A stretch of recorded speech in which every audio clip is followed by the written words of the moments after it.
vážené dámy a páni. Som veľmi rád, že takéto dielo dokáže spojiť rôzne inštitúcie, dokonca aj štátne, aj samosprávne, aj obecné, aj s tými cirkevnými.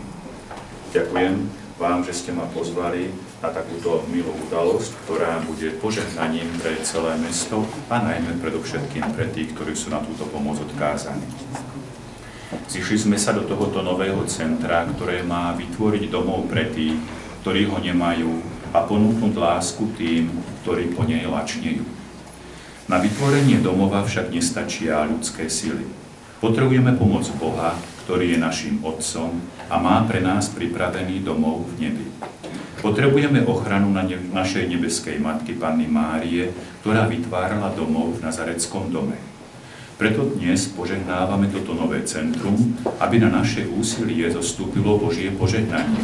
A zároveň zasvetíme toto centrum Panne Márii Guadalupskej, to je Panna Mária uctievaná v Mexiku, kde je najväčšie pútnické miesto na svete, ktorá je osobitnou ochránkyňou všetkých chudobných a opustených. Ako vieme, Ježiš Kristus je vzorom ľudskosti, príkladom opravdivého človeka pre všetkých ľudí, nielen pre veriacich, ale aj pre neveriacich. Tento kríž, ktorý odovzdám tomuto zariadeniu, tomuto centru, bude sprítomňovať Ježišovu prítomnosť práve tu. Chcem poukázať na jednu vec. Ježiš Kristus na kríži sa väčšinou zobrazuje so zatvorenými očami, ako ten, ktorý už zomrel. Na tomto kríži Pán Ježiš nie je zobrazený so zatvorenými očami. Tu je zobrazený ešte s očami, ktorými hľadí, ako by dával najavo, že ja som tu medzi vami ešte živý a trpiaci. A vy, ktorí trpíte, máte všelijaké problémy, máte všelijaké starosti. Stačí, keď sa spojíte so mnou.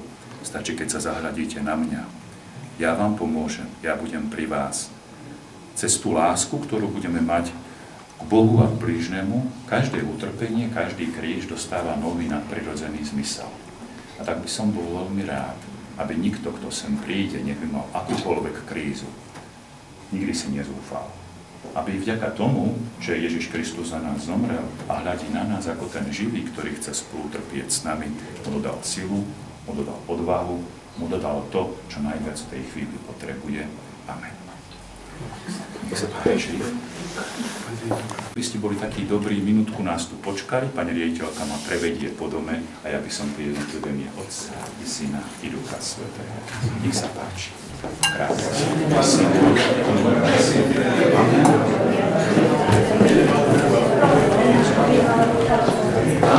Pekne. Mene Otca i Syna i Ducha Svätého. Mene Otca